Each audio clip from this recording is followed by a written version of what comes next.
안녕하세요. 저는 장복순이라고 합니다. 정말 어처구니 없던 제 이야기 좀 들어주세요. 저는 74이에요. 사람들은 제 나이를 듣고 다들 기운 빠진 쭈구렁 할머니를 생각하지만 저는 아직 눈도 침침하지 않고 허리도 꼿꼿합니다. 평생을 이 2층 집에서 살림만 하고 남편 박만식과 딸 미니를 건사하며 살아온 세월이었죠. 하나 있는 딸 미니는 시집가서 제 앞가림하며 잘 살고 있고 이제 이 커다란 집에는 말이 없는 영감과 저 둘만 덩그러니 남았습니다. 박만식이라는 남자는 50년을 넘게 같이 살았지만 단 한 번도 다정다감한 적이 없는 사람이었습니다.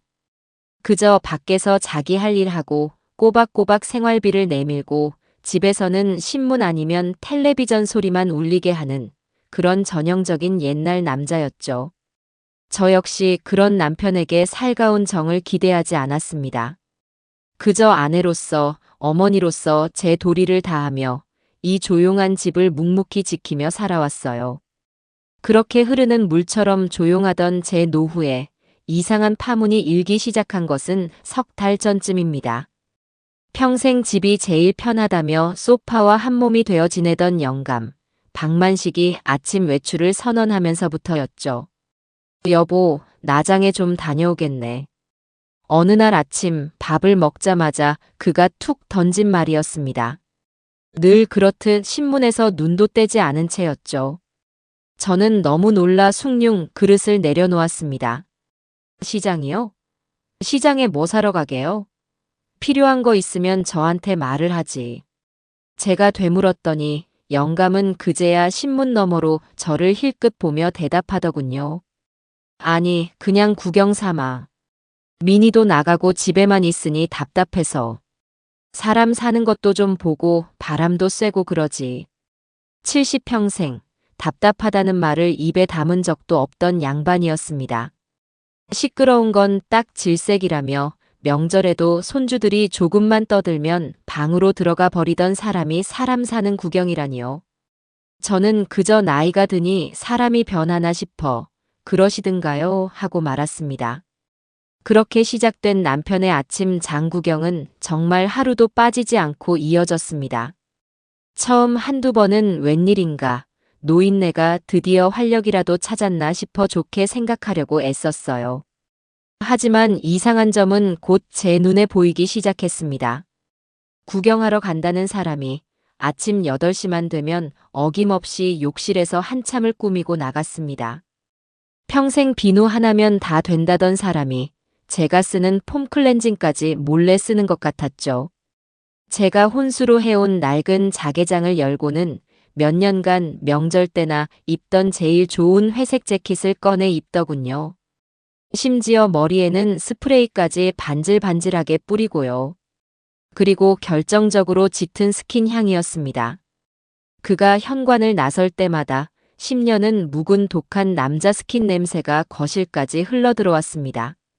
몇 년 전 미니가 아버지 쓰라고 사다 준 비싼 향수 겸용 스킨이었는데 영감은 냄새가 독해서 머리 아프다고 딱 한 번 쓰고는 욕실 구석에 처박아둔 바로 그것이었습니다. 아니, 생선 비린내 나고 흙먼지 날리는 시장에 구경 간다는 사람이 저렇게 향수는 왜 뿌린담. 저는 그저 늙으면서 주책이 늘었나 보다 하고 애써 넘기려 했습니다. 남편은 그렇게 한껏 멋을 부리고 주머니에 지갑만 달랑 챙겨 집을 나섰습니다. 그리고 점심시간이 거의 다 되어서야 2~3시간 만에 집으로 돌아왔죠. 당연히 손에는 아무것도 들려있지 않았습니다. 구경만 한다고 했으니까요. 하지만 그것도 하루 이틀이죠. 오늘은 뭐 좋은 거 없었어요? 시장 가면 붕어빵이라도 좀 사오지. 어느 날 제가 무심하게 물었습니다. 그는 겉옷을 벗으며 귀찮다는 듯이 대답했어요. 에이, 다 그저 그렇더구먼. 사람만 많고 시끄럽기만 해. 그 대답이 몇 주째 똑같이 반복되고 있었습니다. 시장 구경이 그렇게 시끄럽고 별로라면서 왜 향수까지 뿌려가며 매일 아침 거길 나가는 걸까요? 제 마음속에 작고 검은 의심의 싹이 트기 시작했습니다. 처음에는 혹시 어디 아픈가? 나 몰래 병원 다니나? 싶기도 했고 아니면 노인정에라도 가서 장기나 바둑을 두나? 생각도 했습니다. 하지만 병원이라면 저한테 말을 했을 테고 노인정 가는 복장치고는 너무 과했죠. 그러던 어느 날이었습니다. 마침 집에 콩나물도 똑 떨어지고 저녁에 끓일 김치찌개 고기도 사야 해서 제가 직접 시장에 나갈 채비를 했습니다. 영감은 이미 2시간 전에 장에 구경 간다며 어김없이 스킨 냄새를 풀풀 풍기고 집을 나선 뒤였죠. 저는 제 낡은 장바구니를 챙겨 들고 현관을 나섰습니다. 오랜만에 나선 10월의 재래시장은 활기가 넘쳤습니다. 콩나물 1,000원어치. 골라 담아. 오늘 생선 다 떨이. 여기저기서 외치는 소리가 정겨웠죠. 영감이 말한 사람 사는 구경이라는 게 이런 거라면 확실히 활기차긴 하네요. 저는 곧장 20년을 넘게 다닌 단골 정육점으로 향했습니다. 사장님 나왔어요. 오늘 고기 좋은가? 20년 넘게 한자리에서 장사한 정육점 김 사장은 저를 반갑게 맞아주었습니다. 아이고 사모님, 오래간만이시네. 오늘 돼지 앞다리살이 기가 막혀요. 찌개 끓이시게 좀 드릴까? 좋죠. 그걸로 한 금만 줘요. 넉넉하게. 고기를 숭덩숭덩 써는 김 사장에게 저는 문득 생각나서 한마디 툭 던졌습니다. 제 마음속 의심을 확인해 보고 싶었죠. 참, 사장님. 요새 우리 영감 아침마다 장터 돈다는데 혹시 봤소? 매일 구경 온다던데. 아침마다 멋을 어찌나 내고 오는지 몰라. 김 사장이 고기를 썰던 칼을 멈추고 저를 멀뚱히 쳐다봤어요. 박씨요? 박만식 씨 그 양반 말입니까? 그래요. 매일 아침마다 온다길래. 혹시 마주쳤나 해서. 김 사장은 고개를 갸웃하며 말했습니다. 박씨? 아이고 사모님. 그 양반 요새 통 안 보이던데?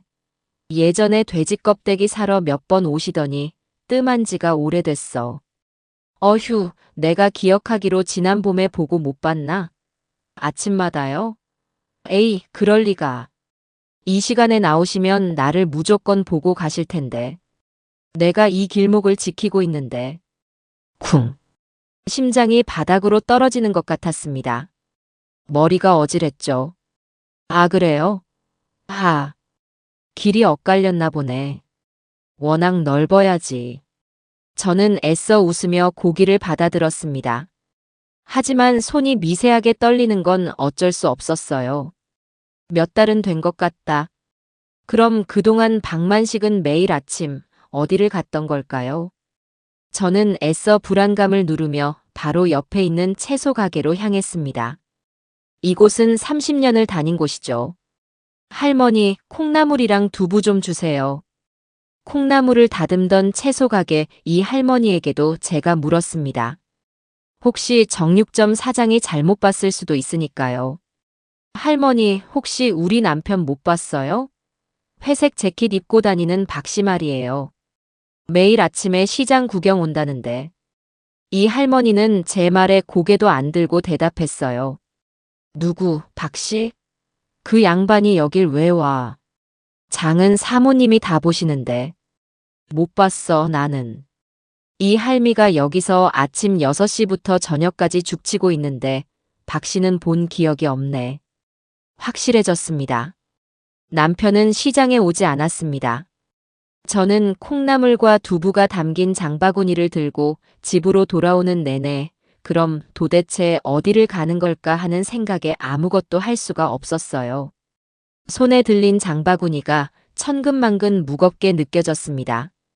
그날 저녁 저는 아무 일도 없다는 듯이 저녁을 차렸습니다. 정육점에서 사온 앞다리살로 얼큰하게 김치찌개를 끓였죠. 박만식은 여느 때처럼 텔레비전에서 하는 시끄러운 연속극을 보며 밥을 먹기 시작했습니다. 밥을 한술 뜨던 그가 말했어요. 오, 오늘 찌개 맛있네. 고기 좋은 거 썼구먼. 저는 밥을 깨작거리며 그를 지켜봤습니다. 아침에 풍기던 향수 냄새는 다 날아갔지만 아침에 입고 나간 말쑥한 재킷은 여전히 그대로였죠. 저는 숟가락을 내려놓고 밥상 너머의 남편을 바라봤습니다. 제 심장이 쿵쿵 뛰었습니다. 이제 마지막 확인만 남았습니다. 저는 텔레비전 소리가 잠시 멎는 틈을 타 아주 태연한 목소리로 말했어요. 여보. 응, 왜? 그는 여전히 텔레비전에 눈을 고정한 채였습니다. 오늘 내가 시장에 갔었거든요. 당신 말대로 구경할 것도 많고 좋더군요. 근데 생선 가게에 고등어가 아주 싱싱하고 좋던데. 당신은 못 봤어요? 아침에 구경 갔다면서. 이건 명백한 덫이었습니다. 오늘 생선 가게 좌판은 태풍 때문에 거의 비어 있었거든요. 고등어는커녕 갈치 한 마리도 없었습니다. 정육점 김 사장이 오늘 생선은 다 꽝이야. 꽝이라고 말하는 것까지 들었습니다. 만약 그가 못 봤다거나 생선 쪽은 안 갔다고 하면 100번 양보해서 다른 시장을 갔다고 둘러댈 수도 있겠죠. 하지만 박만식은 찌개를 한 숟갈 더 뜨며 텔레비전 연속극에서 눈을 떼지도 않고 무심하게, 아주 무심하게 대답했습니다. 아, 고등어. 봤지. 실하더구먼. 근데 집에 생선도 있고 해서 그냥 안 샀어. 온몸에 피가 차갑게 식는 기분이었습니다. 이 영감이 지금 내 눈을 보고 거짓말을 하고 있습니다. 그것도 아주 태연하게 1초의 망설임도 없이 말이죠. 저는 마른 침을 삼키고 마지막 확인 사살을 했습니다. 그래요? 나는 채소 가게 쪽만 돌았는데. 그럼 당신은 생선 가게 쪽으로 돌았나 보네요. 그러자 그가 숟가락질을 멈추고는 저를 힐끗 보며 말했습니다. 아니, 난 오늘 채소 쪽만 쭉 돌다 왔지. 생선은 멀리서 보기만 했어. 채소 가게 이 할머니도 당신을 못 봤다고 했는데. 정육점 김 사장도 당신을 못 봤다고 했는데. 이 영감은 자기가 하지도 않은 행동을 같다고 둘러대고 봤다고 거짓말을 하고 있었습니다. 몇 달 동안 매일 아침 나를 속이고 다른 곳을 갔다는 그 끔찍한 진실이 식어버린 밥상머리에서 안개처럼 피어올랐습니다. 50년을 함께 산 남편에 대한 믿음이 산산조각 나는 소리가 들렸습니다. 저는 그 순간 확신했어요. 이 영감 바람이 났구나. 저는 더 이상 묻지 않았어요. 밥상머리에서 엎어버리고 싶은 것을 꾹 참았습니다. 그저 아, 그랬구나 하고 밥을 마저 먹는 척했죠. 영감은 아무것도 모른 채 여전히 텔레비전 속 연속극을 보며 낄낄대고 있었습니다. 저 파렴치한 인간. 제 심장은 얼음장처럼 차가워졌지만 머릿속은 오히려 뜨겁게 달아오르기 시작했습니다. 그날 밤 저는 한숨도 자지 못했습니다. 안방 침대에 나란히 누워 옆에서 들려오는 영감의 코 고는 소리를 들으며 생각했습니다. 어디일까? 도대체 매일 아침 그 향수를 뿌리고 찾아가는 곳이 어디일까? 시장이 아니라면 그는 어디로 가는 걸까요? 50년을 산 남편이지만 저는 그가 어딜 가는지 아는 게 하나도 없었습니다. 그는 늘 알 거 없다는 사람이었고 저는 알려고 하지 않는 아내였으니까요. 내일은 반드시 내 눈으로 확인해야겠다. 날이 밝기 무섭게 저는 영감보다 먼저 일어났습니다. 새벽 5시였죠. 부엌으로 가보리차를 한 주전자 끓였습니다. 손이 떨려서 주전자 뚜껑을 몇 번이나 떨어뜨렸어요. 마음을 가라앉히고 옷장으로 향했습니다. 평소에 입던 밝은 꽃무늬 스웨터 대신 가장 눈에 띄지 않는 검은색 바지와 짙은 밤색 가디건을 꺼내 입었습니다. 미니가 엄마 늙어 보여라며 싫어하던 옷이었지만 오늘은 이 옷이 제 갑옷이었습니다. 아침 7시 반. 어김없이 영감이 부스스한 얼굴로 안방에서 나왔습니다. 저를 한번 힐끗 보더니 웬일로 일찍 일어났네 한마디 툭 던지고는 욕실로 들어가더군요. 그리고 30분이 넘도록 안에서 물소리가 들렸습니다. 평소엔 5분 만에 고양이 세수를 하고 나오던 인간이었습니다. 놈이 욕실에서 공을 들이는 시간만큼 제 가슴속 분노도 차곡차곡 쌓여갔습니다. 아침 8시 10분. 욕실 문이 열리고 짙은 스킨 냄새가 안방까지 밀려 들어왔습니다. 몇 년 전 미니가 아빠, 좋은 냄새 나야 좋은데 간다며 사다 준 바로 그 비싼 스킨이었습니다. 그때 냄새 독하다며 질색하던 박만식은 어디 가고 기름까지 반질하게 바른 낯선 늙은이가 거울 앞에 서 있었습니다. 그는 장롱에서 가장 좋은 회색 재킷을 꺼내 입고 주머니에 지갑을 챙겨 넣었습니다. 나장에 구경 좀 다녀오겠네. 저는 대답하지 않았습니다. 그는 제 침묵을 눈치채지 못한 건지 아니면 무시한 건지 늘 그렇듯 현관으로 향했습니다. 다녀오세요. 그가 현관문을 닫고 나가는 소리가 들리자마자 저는 미리 챙겨둔 스카프로 얼굴을 반쯤 가리고 운동화를 꿰어 신었습니다. 심장이 미친 듯이 뛰기 시작했어요. 내가 지금 뭐 하는 짓인가? 50년을 산 남편을 미행하다니. 잠깐 망설였지만 텔레비전 옆에 놓인 오늘의 고등어가 떠올랐습니다. 아니, 이대로 바보처럼 속고 살 수는 없었어요. 현관문을 조용히 열고 나갔습니다. 1층까지 계단을 뛰어내려가 아파트 현관 유리문 뒤에 숨었습니다. 영감은 저만치 앞서 걸어가고 있었습니다. 늘 입던 후줄근한 잠바 차림이 아닌 비싼 재킷을 입은 뒷모습이 오늘따라 유난히 낯설었습니다. 저는 50m쯤 거리를 두고 그의 뒤를 밟기 시작했습니다. 다행히 아침 출근 시간이라 길에는 사람들이 제법 있었습니다. 저는 다른 행인들 사이에 몸을 숨기며 전봇대 뒤에 숨기도 하고 문 연 가게의 차양막 아래에 서 있기도 하면서 필사적으로 그를 쫓았습니다. 심장이 입 밖으로 튀어나올 것 같았죠. 만약 들키면 어떡하지? 저 인간이 날 보면 뭐라고 할까? 하지만 박만식은 단 한 번도 뒤를 돌아보지 않았습니다. 아주 당당하고 심지어 발걸음조차 가벼워 보였어요. 그는 분명 시장 방향으로 걷고 있었습니다. 제 단골 정육점과 채소 가게가 있는 제가 50년간 다녔던 바로 그 재래시장 말입니다. 제 마음속 한편에서는 그래, 어쩌면 내가 오해한 걸 거야. 그냥 다른 상인들 눈에 안 띄었을 뿐이겠지. 오늘은 정말 시장 안을 구경할지도 몰라.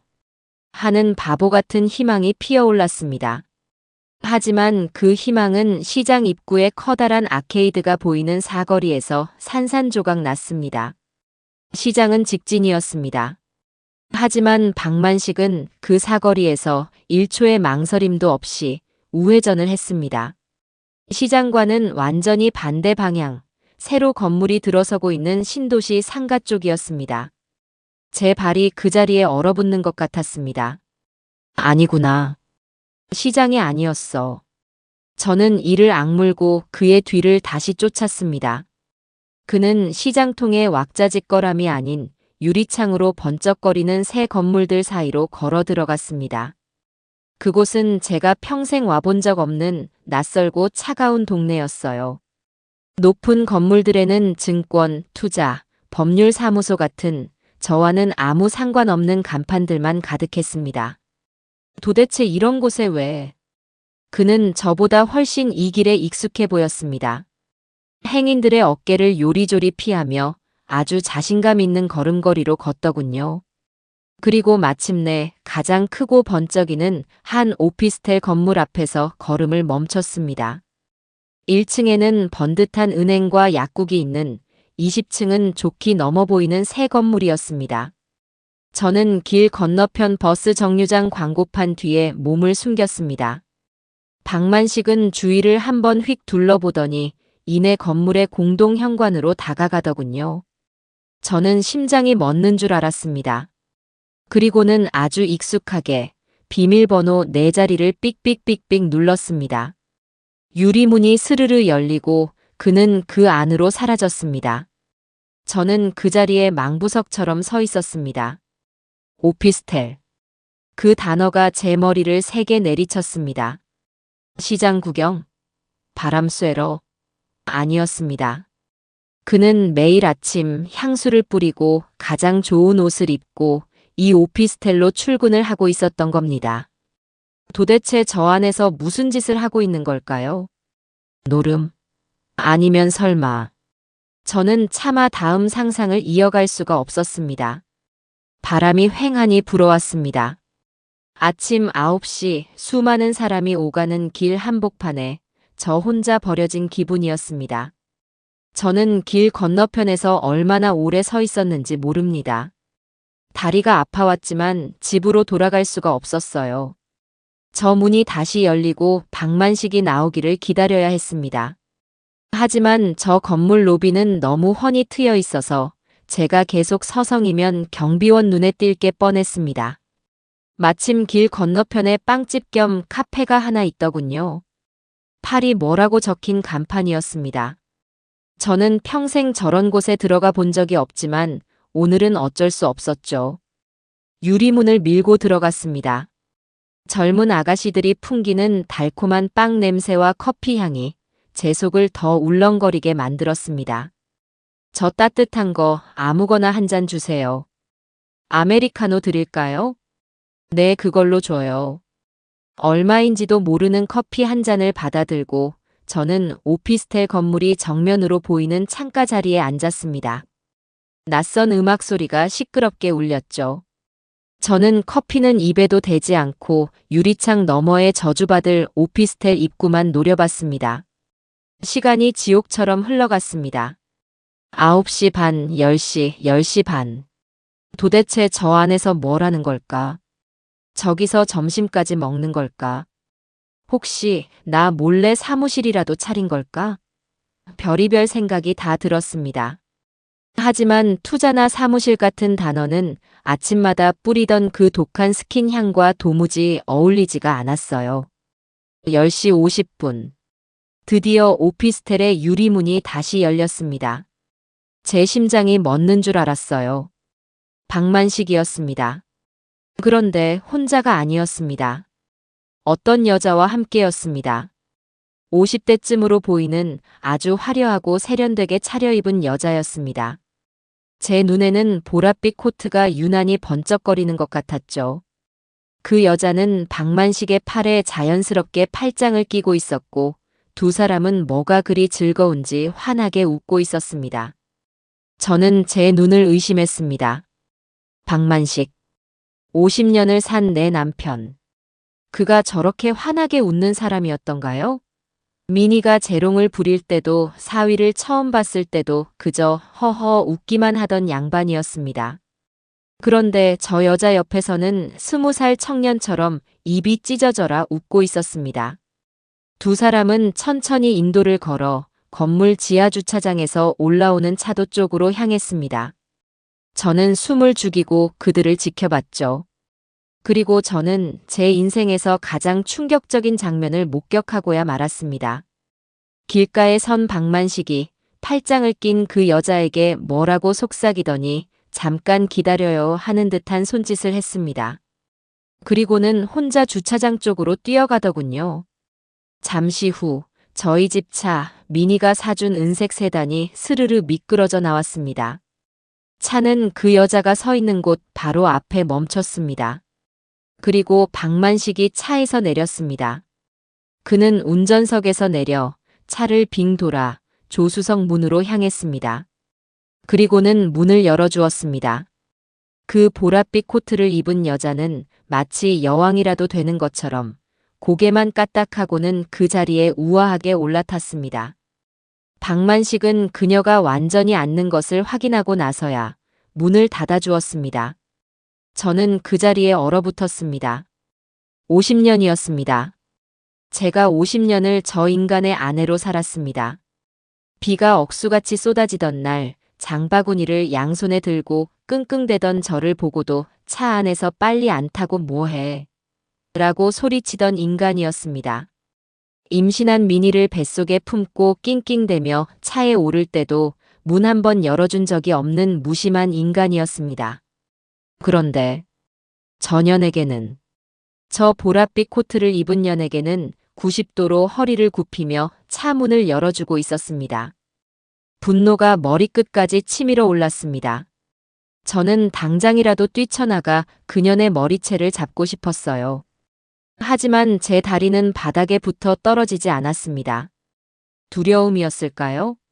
아니요, 그건 경멸이었습니다. 저 추잡하고 역겨운 늙은이에 대한, 그리고 저런 것도 남편이라고 50년을 살아온 제 자신에 대한 경멸이었습니다.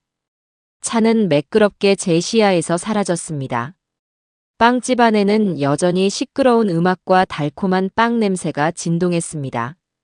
저는 손에 든 커피잔을 내려다봤습니다. 이미 싸늘하게 식어버린 커피 위로 제 눈물이 뚝뚝 떨어졌습니다. 얼마나 울었는지 모릅니다. 한참을 울고 나니 분노가 다시 치밀어 올랐습니다. 전현이 누군지 알아야겠다.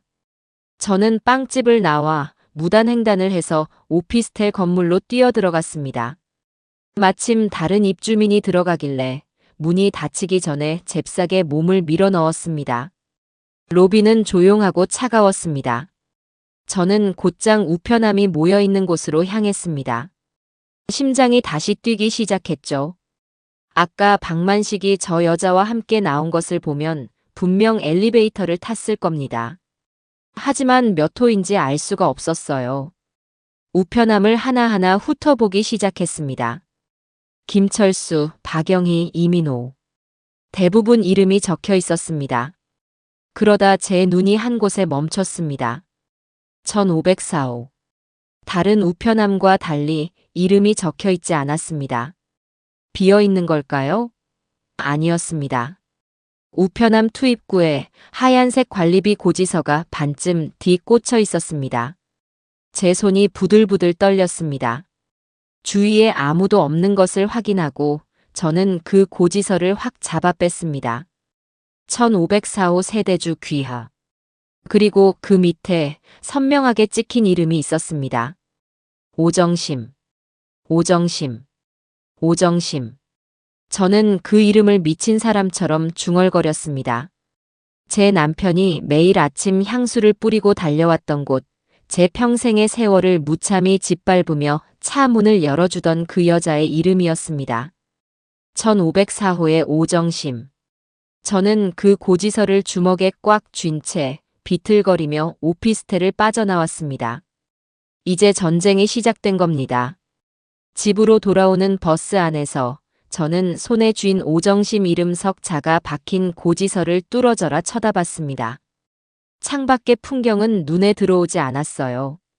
머릿속에는 오직 보랏빛 코트를 입고 웃던 그 여자의 얼굴과 비굴하게 차 문을 열어주던 박만식의 뒷모습만 떠다녔습니다. 오정심. 1504호.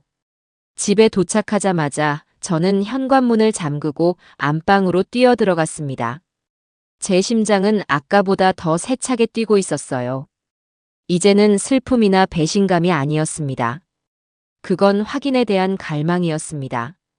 저것들이 내 돈을 얼마나 빼돌렸는지 내 눈으로 똑똑히 확인해야 했습니다.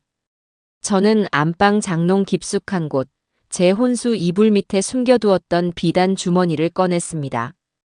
그 안에는 제 개인 도장과 남편 몰래 모아둔 제 쌈짓돈 통장, 그리고 공동명의 통장이 함께 들어 있었습니다. 손이 떨려서 도장이 잘 잡히지 않았습니다. 저는 겉옷도 벗지 못한 채 통장과 도장, 그리고 제 신분증을 들고 다시 집을 나섰습니다. 아까 그 오피스텔 근처에 있던 은행, 박만식이 그 여자와 함께 차를 타고 사라졌던 그 거리의 은행으로 향했습니다. 은행은 점심시간이 막 지난 때라 한산했습니다. 저는 번호표를 뽑고 억지로 숨을 골랐죠. 장복순, 침착해. 여기서 쓰러지면 안 돼. 저것들을 잡으려면 정신 차려야 해. 34번 고객님. 창구로 다가가 저는 일부러 아주 차분한 목소리로 말했습니다. 통장 정리를 좀 하려고요. 이 두 개 계좌, 최근 6개월간 거래 내역을 전부 뽑아주세요. 젊은 은행 직원이 제 통장 2개를 받아들고는 기계에 넣었습니다. 드르륵, 드르륵. 통장이 정리되는 소리가 제 심장을 쪼개는 것 같았습니다.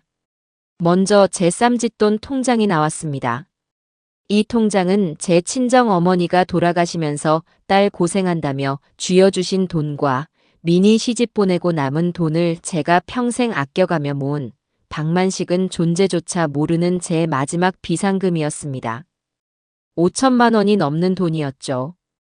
그런데 통장을 받아든 제 눈에 믿을 수 없는 숫자가 찍혀 있었습니다. 잔액 3만 4천 원. 이게 어떻게 된 거예요? 저도 모르게 소리가 터져 나왔습니다. 은행 직원이 깜짝 놀라 저를 쳐다봤죠. 네, 고객님. 여기 있던 돈. 5천만 원이 넘는 내 돈이 다 어디 갔어요? 잠깐만요, 고객님. 진정하시고 내역을 확인해 보겠습니다. 직원이 컴퓨터로 무언가를 한참 두드리더니 조심스럽게 입을 열었습니다.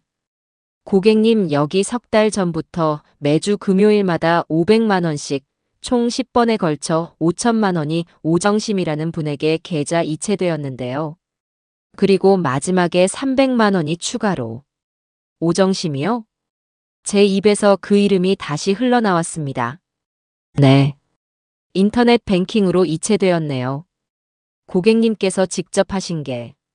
나는 그런 거 할 줄 몰라요. 난 인터넷 그거 몰라. 그럼 혹시 자제분이나 남편분께서. 박만식. 그 인간이었습니다. 제 도장과 신분증을 몰래 훔쳐 은행에 가서 인터넷 뱅킹을 신청하고 제 피 같은 쌈짓돈을 그녀에게 몽땅 갖다 바친 거였습니다. 매주 금요일마다 500만 원씩 10번을 넘게요. 저는 그 자리에 쓰러질 것 같았습니다. 하지만 아직 끝나지 않았습니다. 그럼 이 공동명의 통장은요? 네, 잠시만요.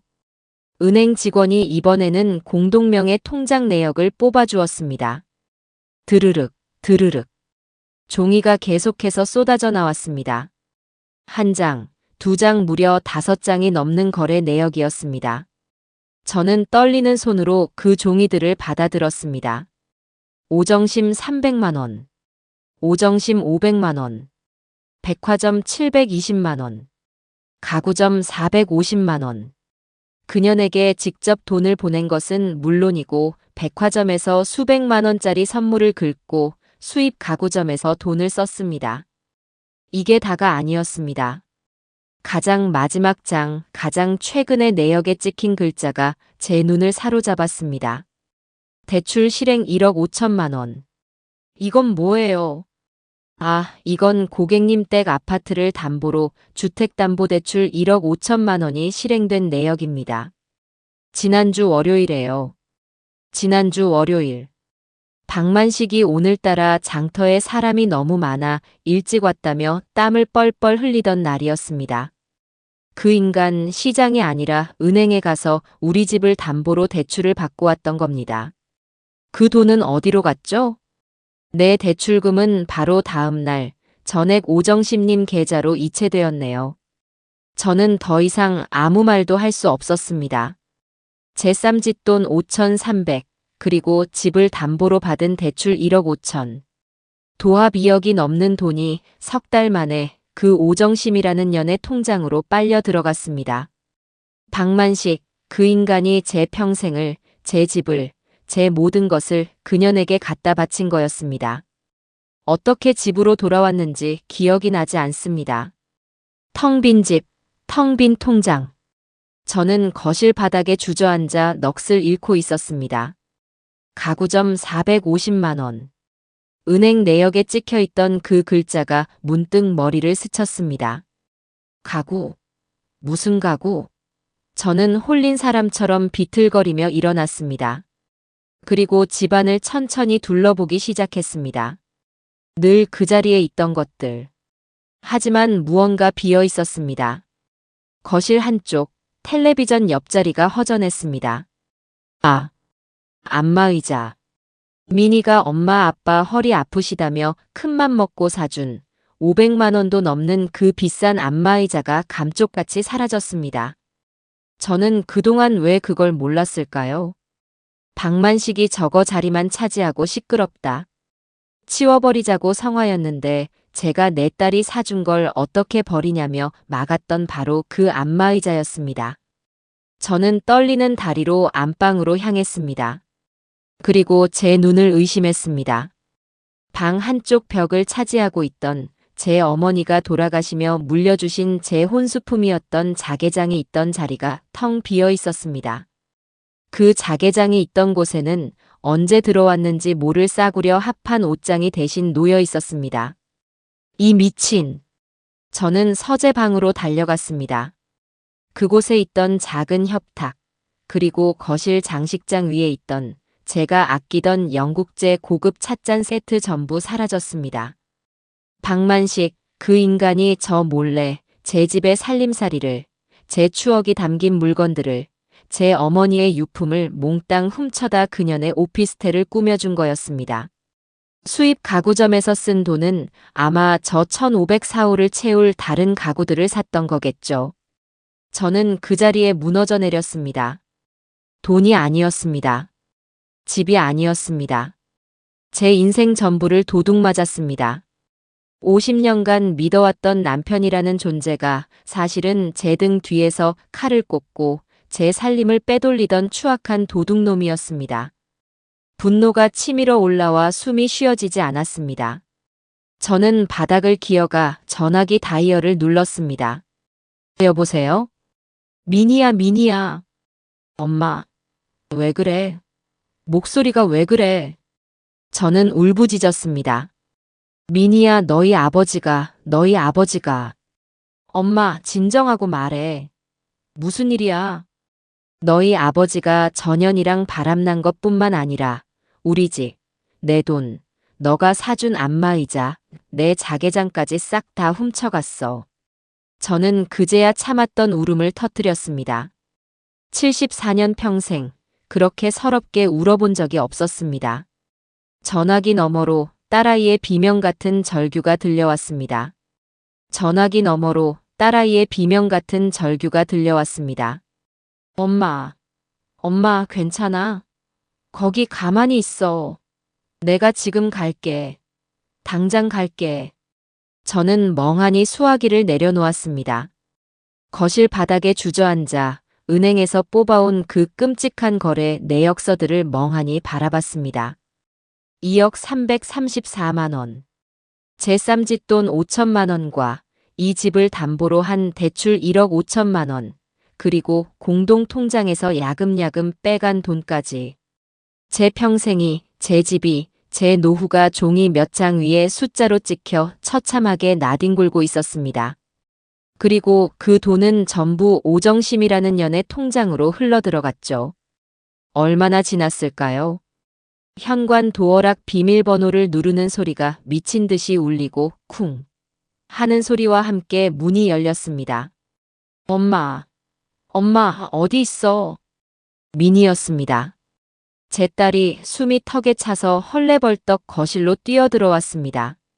엄마. 민이는 바닥에 주저앉아 넋을 잃은 저를 보고는 그대로 무너져 내렸습니다. 엄마, 왜 이러고 있어? 딸아이는 울고 있었습니다. 하지만 저는 이상하게 눈물이 나지 않았습니다. 이미 눈물은 아까 빵집에서 다 흘려버린 것 같았어요. 제 가슴 속에는 눈물 대신 차갑고 단단한 돌덩이 같은 분노만이 남아 있었습니다. 민이야, 울지 마라. 제 목소리가 쇳소리처럼 갈라져 나왔습니다. 이거 봐. 저는 손을 뻗어 바닥에 흩뿌려진 은행거래 내역서 중 하나를 집어들었습니다. 딸아이는 울음을 멈추고 떨리는 눈으로 제가 내민 종이를 받아들었습니다. 이체 오정심. 대출 실행 1억 5천. 이게 다 뭐야, 엄마. 내 아버지가 한 짓이다. 저는 천천히, 아주 천천히 오늘 있었던 모든 일을 딸에게 이야기했습니다. 어제 저녁의 고등어 거짓말부터 오늘 아침의 미행, 낯선 오피스텔, 향수 냄새, 그리고 조수석 문을 열어주던 그 비굴한 뒷모습까지. 민희는 제 이야기가 진행될수록 눈물을 그치고 주먹을 꽉 쥐었습니다. 그 아이는 저를 닮아 슬픔이 극에 달하면 분노로 바뀌는 아이였습니다. 그리고 이것도. 저는 딸의 손을 잡고 일으켜 세웠습니다. 그리고 거실의 텅 빈 공간, 안마의자가 사라진 자리를 가리켰습니다. 내가 사준 안마의자 없어졌다. 뭐? 안방으로 가봐라. 민희가 비틀거리며 안방으로 달려갔습니다. 아! 딸아이는 텅 빈 자개장 자리를 보고는 입을 틀어막았습니다. 할머니 유품인데. 내 아버지가 전연의 오피스텔을 꾸며준다고 내 살림을, 내 할머니 유품까지 싹 다 훔쳐갔다. 민희는 그 자리에 서서 부들부들 떨었습니다. 그 인간이 어떻게 할머니 물건까지. 저는 민희에게 다가가 아까 오피스텔에서 훔쳐온 고지서를 내밀었습니다. 이게 그년 이름이다. 1504호 오정심. 민희는 오정심이라는 세 글자를 한참 동안 노려봤습니다. 그러더니 그 아이의 얼굴이 하얗게, 정말 새하얗게 질려버렸습니다.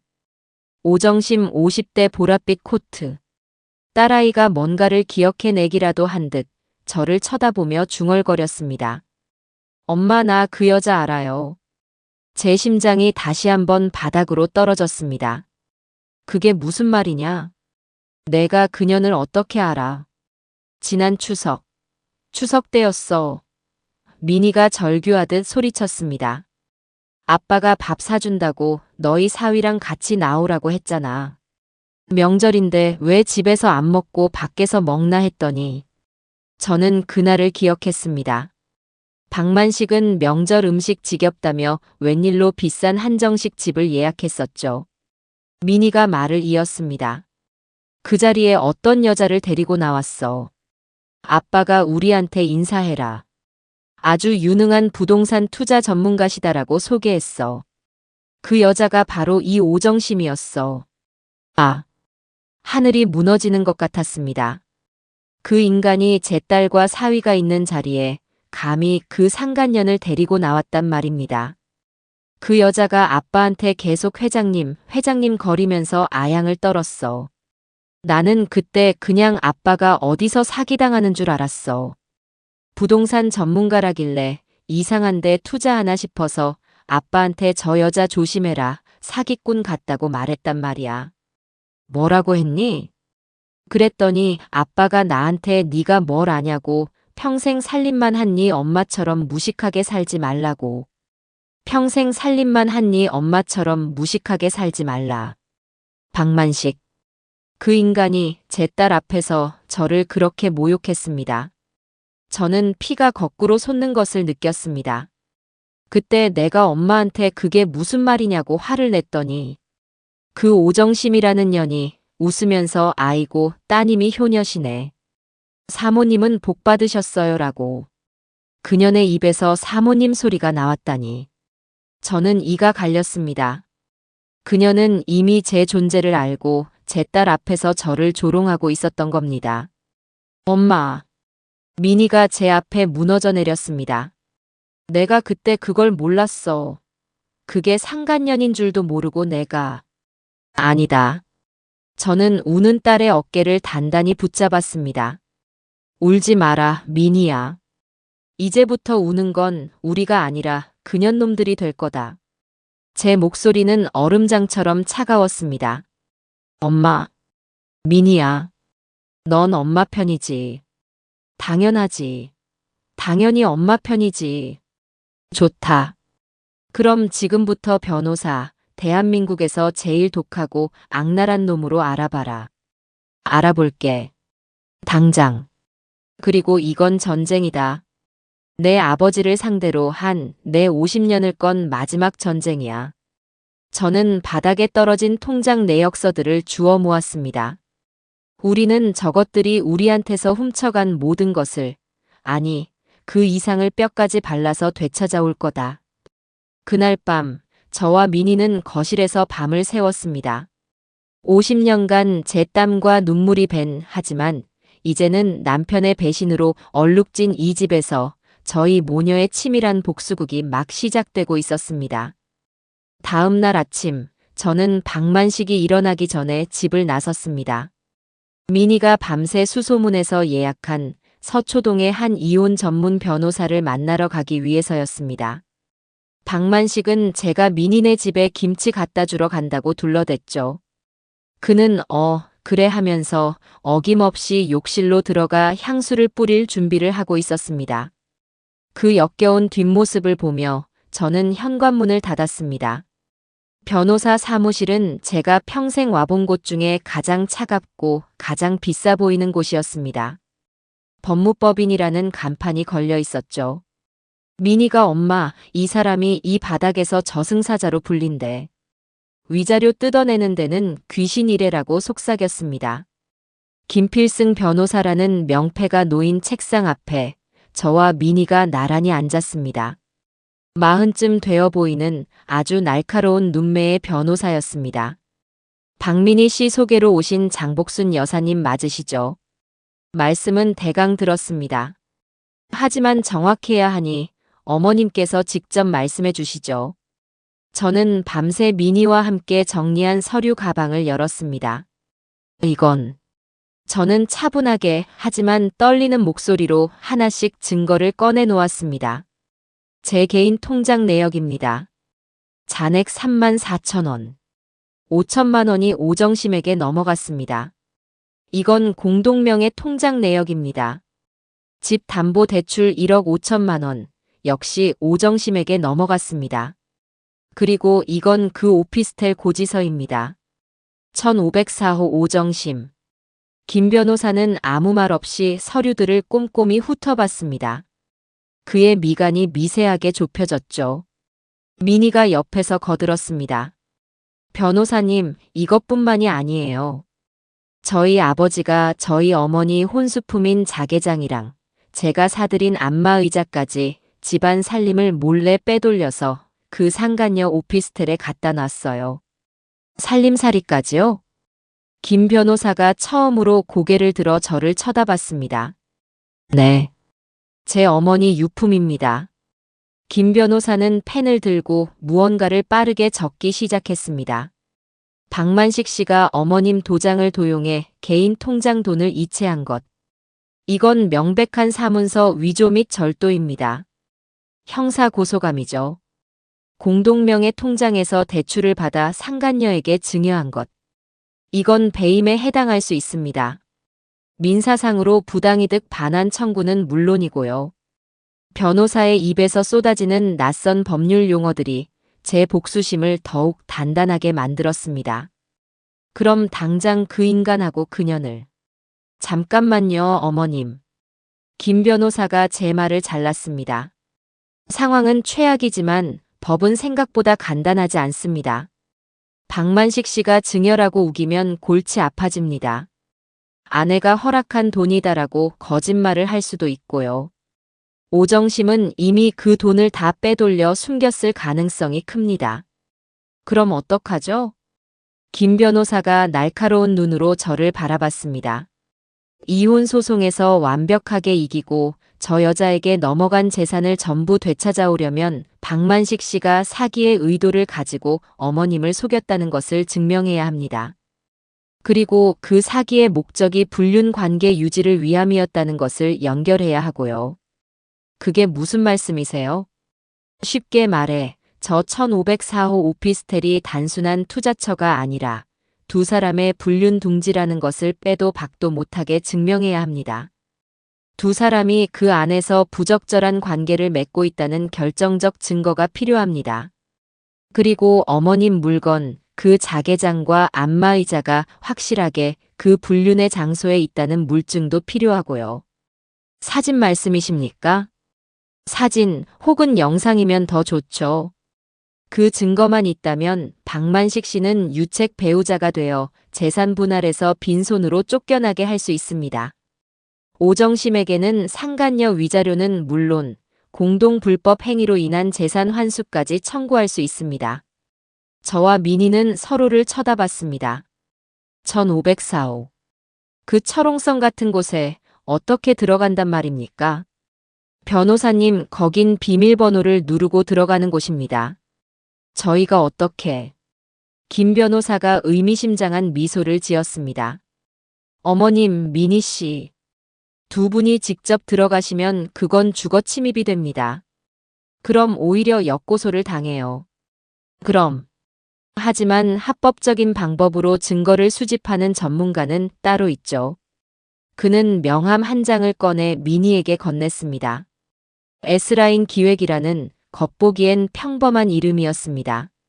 제 대학 후배가 하는 심부름 센터입니다. 흔히 말하는 탐정이죠. 불법적인 일은 안 하지만 기술이 아주 좋습니다. 사무실을 나오는 길, 저와 미니는 말이 없었습니다. 손에 쥔 명함 한 장이 마치 지옥으로 가는 열쇠처럼 느껴졌습니다. 엄마 무서워? 우리 그냥. 아니. 저는 공원 벤치에 앉아 미니의 손을 잡았습니다. 무섭지 않다. 나는 50년을 저 인간 뒤에서 그림자처럼 살았다.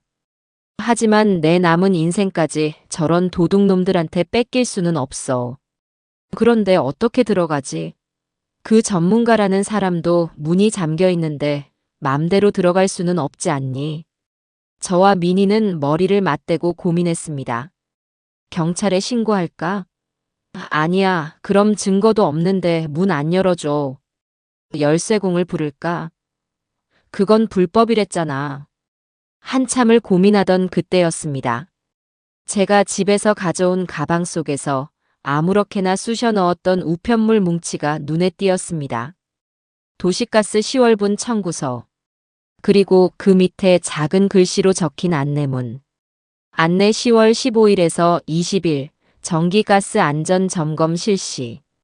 순간 제 머릿속에서 뭔가 번쩍했습니다. 미니야. 응? 왜 엄마? 지난달인가 내 아버지가 집에서 투덜대는 소리를 들었다. 무슨 소리? 그 오피스텔은 무슨 놈의 점검이 그리 잦으냐고. 가스 점검이다, 소방 점검이다, 귀찮게 한다고. 미니의 눈이 커졌습니다. 엄마, 그거야. 정기 점검. 그래. 점검원이라는데 문 안 열어줄 놈이 어디 있겠니? 특히나 가스라는데. 하지만 진짜 점검원이 가면 어떡해? 아니지. 저는 미니의 손에 들린 S라인 기획 명함을 가리켰습니다. 우리가 가짜 점검원을 보내는 거다. 그 순간 저와 미니는 서로의 얼굴을 바라보며 차갑게 웃었습니다. 드디어 반격의 실마리가 보이기 시작했습니다. 그날부터 저와 미니는 치밀하게 디데이를 계획했습니다. 먼저 미니가 S라인 기획에 연락을 했죠.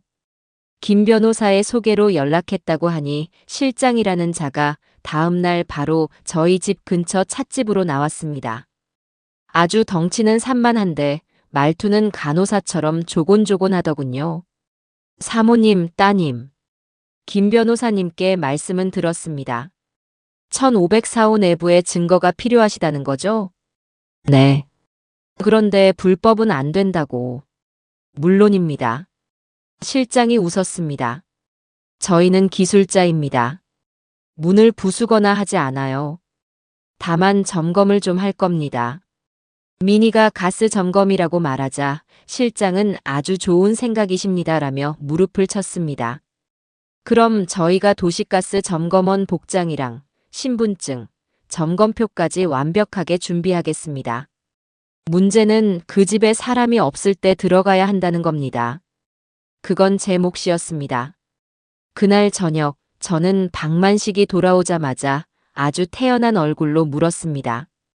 여보, 당신 요새 장구경 다니느라 피곤한데 이번 주말에 미니네랑 다 같이 외식이라도 할까요? 당신 좋아하는 갈비집으로. 저는 일부러 미니네를 꺼냈습니다. 상간년이랑 놀아나느라 딸 자식은 까맣게 잊었을 테니 찔리라고 한 말이었죠. 아니나 다를까 박만식은 텔레비전을 보던 리모컨을 만지작거리며 곤란한 표정을 지었습니다. 아, 이번 주말은 내가 좀 선약이 있네. 선약이요? 무슨 선약인데요? 아, 그냥 고등학교 동창들 만나. 골프 치러 가기로 했어. 아주 오래전에 잡힌 약속이라 미안하네. 골프. 그놈의 골프. 오정심이랑 치러 가는 게 뻔했습니다. 어쩔 수 없네요. 그럼 잘 다녀오세요. 아침 일찍 나가시겠네. 그렇지. 새벽같이 나가야 해. 토요일 하루 종일 걸릴 거야. 됐습니다. 토요일 하루 종일. 시간은 충분하고도 넘쳤습니다. 저는 미니에게 토요일이라고 문자를 보냈습니다. 결전의 날, 토요일 아침이 밝았습니다. 박만식은 새벽 6시부터 일어나 골프복이랍시고 또 비싼 옷을 챙겨 입었습니다. 어제와는 다른 상쾌한 향수 냄새를 풍기며 현관을 나섰죠. 다녀오겠네. 네. 공 잘 치고 오세요. 저는 아주 인자한 아내처럼 배웅했습니다. 그가 사라지자마자 저는 미니에게 전화를 걸었습니다. 갔다. 오전 10시. 저와 미니는 미니의 차를 타고 1504호 오피스텔에서 한 블록 떨어진 골목에 주차했습니다. S라인 기획의 실장과는 10분 뒤에 로비에서 만나기로 했죠. 엄마 떨려? 아니, 하나도 안 떨린다. 거짓말이었습니다. 심장이 터질 것 같았죠. 하지만 저는 제 자신을 다잡았습니다. 저 안에 내 돈, 내 인생, 내 어머니의 유품이 있다. 저와 미니는 모자를 깊게 눌러쓰고 오피스텔 건물로 향했습니다. 로비에는 푸른색 도시가스 점퍼를 입은 실장과 연장 가방을 든 젊은 남자 두 사람이 기다리고 있었습니다. 가시죠. 실장은 아주 태연하게 엘리베이터를 잡았습니다. 15층. 띵 소리와 함께 문이 열리고 저희는 1504호 문 앞에 섰습니다. 잠시만 기다리시죠. 실장이 초인종을 눌렀습니다. 딩동.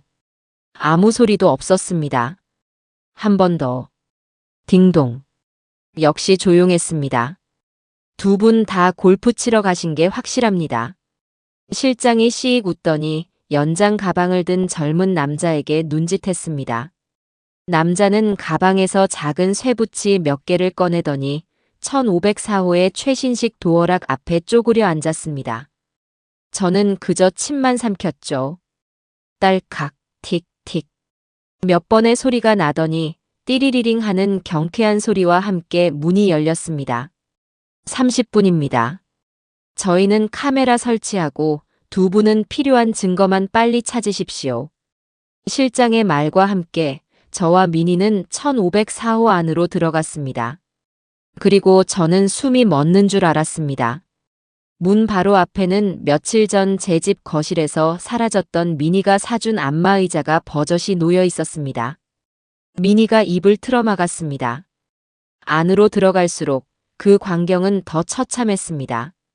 거실 한쪽 벽면에는 텔레비전이 걸려 있었고 그 밑에는 제가 시집 올 때 해온 고급 찻잔 세트가 장식장 안에 진열되어 있었습니다. 저 미친. 미니가 욕을 내뱉었습니다. 그리고 침실 문을 열었습니다. 저는 그 자리에 주저앉을 뻔했습니다. 방 한가운데 가장 좋은 자리에 제 어머니의 유품, 제가 50년간 매일 닦고 쓸었던 그 자개장이 놓여 있었습니다. 윤기가 반질반질하게 흐르는 채로 말입니다. 그뿐만이 아니었습니다. 그 자개장 위에는 박만식과 오정심, 두 년놈이 활짝 웃으며 찍은 커플 사진이 액자에 담겨 올려져 있었습니다. 제 어머니의 유품 위에 감히 저 더러운 것들의 사진을 올려놓다니. 찍어. 미니야, 다 찍어. 이 천하의 개만도 못한 것들. 저는 울부짖었습니다. 미니는 울면서도 미친 듯이 핸드폰 카메라 셔터를 눌렀습니다. 안마의자 찍었어. 찻잔도. 자개장이랑 저 사진도. 그때 실장이 침실로 들어왔습니다. 사모님, 침대 위 천장에 하나, 거실 텔레비전 위에 하나. 초소형 카메라 2대 설치 완료했습니다. 24시간 녹화되고 실시간으로 따님 핸드폰에서 확인 가능합니다. 이제 나가셔야 합니다. 저는 이가 갈렸습니다. 그냥 나갈 수는 없었어요. 미니야, 잠깐만. 저는 비틀거리며 화장실로 향했습니다. 아니나 다를까 욕실 선반에는 박만식의 스킨과 칫솔이 오정심의 것과 나란히 놓여 있었습니다. 감히 내 집 살림을 훔쳐와서 여기서 뒹굴어? 저는 망설이지 않았습니다. 오정심의 칫솔을 집어들어 그대로 변기 안쪽에 박박 문질렀습니다. 그리고 다시 칫솔 꽂이에 꽂아두었죠. 엄마, 뭐해? 시간 없어. 잠깐만. 저는 주방으로 향했습니다. 냉장고를 열었죠. 아니나 다를까 온갖 비싼 유기농 식품과 과일들이 가득했습니다. 박만식이 제게는 돈 아깝다며 한 번도 사준 적 없는 것들이었죠. 싱크대 위에는 값비싼 엑스트라 버진 올리브 오일 병이 있었습니다. 저는 주머니에서 아침에 몰래 챙겨온 작은 병을 꺼냈습니다. 까나리 액젓 원액이었습니다. 저는 그 올리브 오일 병마개를 열고 까나리 액젓을 아낌없이 부어 넣었습니다. 색깔이 비슷해서 전혀는 절대 눈치채지 못할 겁니다. 그리고 마지막. 침실 화장대로 향했습니다. 그년이 쓰는 비싼 영양 크림이 보였습니다. 뚜껑을 열었죠. 저는 가방 깊숙한 곳에서 아주 작은 비닐봉지를 꺼냈습니다. 저희 집에서 가장 매운 베트남 땡초 고춧가루를 빻아온 것이었습니다. 저는 그 고춧가루를 영양크림에 쏟아붓고 면봉으로 아주 정성스럽게 색이 티나지 않도록 섞어주었습니다. 사모님, 진짜 가셔야 합니다. 실장의 다급한 목소리가 들렸습니다. 다 됐습니다. 갑시다. 저는 아무 일도 없었다는 듯 화장대 앞을 떠났습니다. 저와 미니는 1504호를 빠져나왔습니다. 딸칵. 문이 다시 잠겼습니다. 엘리베이터를 타고 내려오는 내내 제 심장은 이상하리만치 차분했습니다. 이제 덫은 놓였습니다. 저 더러운 쥐 2마리가 둥지로 돌아와 제 선물을 받고 제 카메라 앞에서 뒹굴기만 기다리면 되었습니다. 그날 1504호 오피스텔에서 나온 저와 미니는 곧장 미니네 집으로 향했습니다. 박만식이 골프를 치고 돌아올 제 집으로 돌아가 그 역겨운 인간의 얼굴을 마주할 자신이 없었어요. 미니는 저를 자기 집 안방에 모셔다 놓고 노트북 컴퓨터를 켰습니다. 엄마, 보여? 노트북 화면에는 낯선 천장과 낯선 거실이 흑백처럼 비치고 있었습니다. 1504호. 저희가 방금 전까지 있었던 제 살림살이가 도둑맞아 전시되어 있던 바로 그곳이었습니다. 실장이라는 사람이 말한 대로 카메라 2대가 완벽하게 작동하고 있었죠. 엄마, 보인다. 저와 미니는 숨을 죽인 채 텅 빈 화면만 바라봤습니다. 아무도 없는 둥지. 하지만 곧 저곳으로 2마리의 더러운 짐승이 돌아올 것을 알고 있었습니다. 시간이 지옥처럼 흘러갔습니다. 토요일 오후. 미니가 엄마 저녁이라도 시켜 먹자며 억지로 죽을 시켰지만 숟가락이 입으로 가질 않았습니다. 텔레비전 소리도 바깥의 차 소리도 아무것도 귀에 들어오지 않았어요. 오직 노트북에서 작게 들리는 텅 빈 방의 지지직하는 잡음만이 제 모든 신경을 사로잡았습니다. 언제 올까? 혹시 카메라를 발견하면 어떡하지? 내가 변기에 묻혀놓은 칫솔은? 고춧가루를 섞은 크림은? 제 심장은 불안감으로 터질 것 같았지만 동시에 한편으로는 잔인한 기대감으로 부풀어 올랐습니다. 제가 50년간 감춰왔던 저 자신도 몰랐던 아기가 스멀스멀 피어오르는 기분이었습니다. 저녁 8시가 넘었을 때였습니다.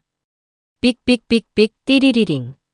노트북 스피커에서 그토록 기다리던 현관 도어락 소리가 들렸습니다. 저와 미니는 동시에 화면 앞으로 달려들었습니다. 왔다. 현관 쪽에서 남녀의 목소리가 들렸습니다. 아이고, 피곤해 죽겠네. 박만식의 목소리였습니다. 그러게. 누가 그렇게 공에 목숨 걸랬나, 박 회장님. 오정심, 그년의 목소리였습니다. 잠시 후 두 인간이 거실 카메라의 시야 안으로 들어왔습니다. 비싼 골프 옷을 입은 채 서로에게 기대어 널브러지듯 소파에 앉더군요. 그 소파 미니가 결혼할 때 제게 엄마 편히 앉으라며 사준 저희 집 거실에 있던 바로 그 소파였습니다. 아, 그래도 오늘 공 잘 맞아서 기분 좋네.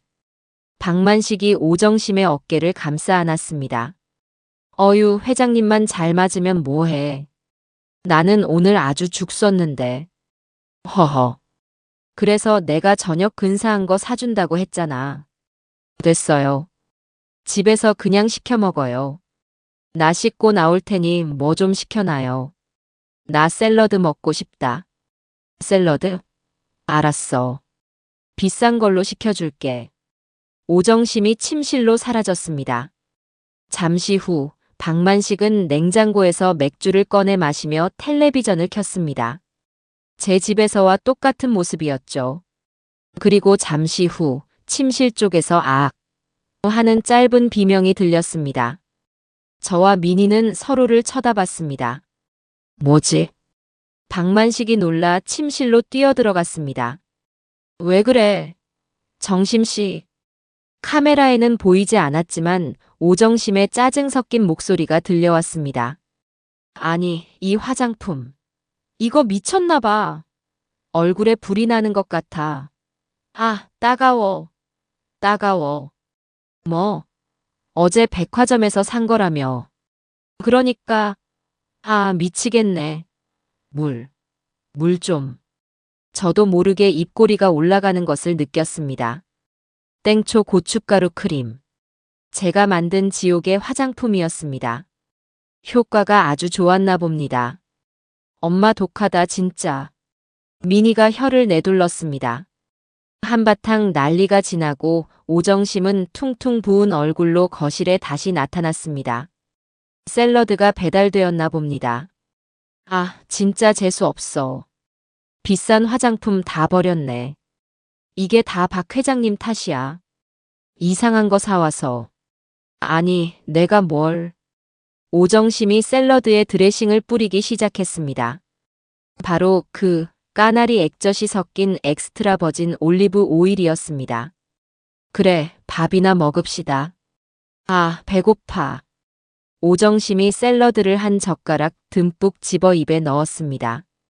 그리고 3초간 정적이 흘렀습니다. 푹. 오정심이 입안의 모든 것을 거실 바닥에 뿜어냈습니다. 왜? 이게 무슨 맛이야? 왜? 썩었잖아. 왜 그래? 당신도 먹어봐. 이거 똥물 냄새나. 으악. 퇴. 박만식도 한 입 먹더니 얼굴이 하얘졌습니다.